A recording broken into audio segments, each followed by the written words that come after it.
اعوذ باللہ من الشیطان الرجیم بسم اللہ الرحمن الرحیم السلام علیکم ورحمۃ اللہ وبرکاتہ۔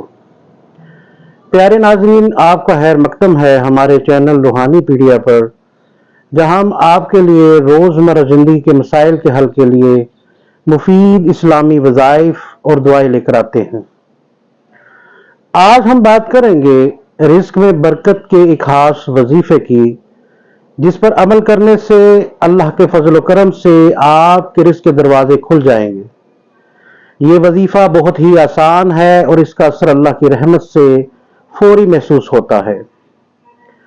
زندگی میں مشکلات اور تنگ دستی کا سامنا تقریباً ہر شخص کو کبھی نہ کبھی ضرور ہوتا ہے، اور رزق میں کمی یا برکت کا نہ ہونا اکثر لوگوں کی پریشانیوں کا سبب بھی بنتا ہے۔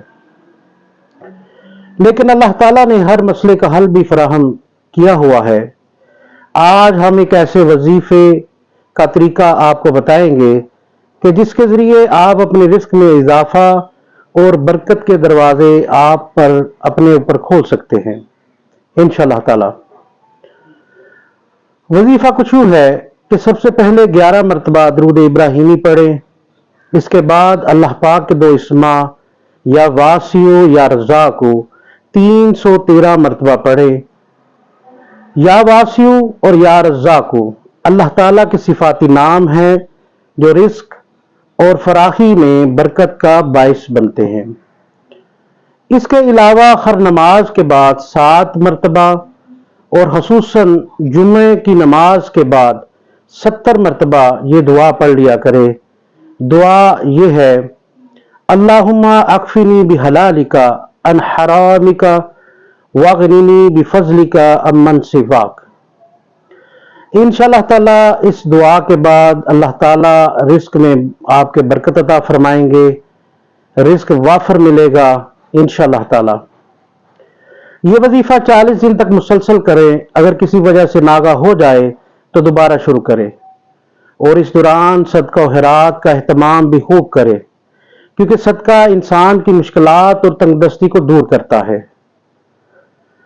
رزق میں برکت اور فراخی کے لیے دل کو صاف رکھنا، حلال روزی کا کمانا اور اپنے والدین کی خدمت کرنا بہت ضروری ہے۔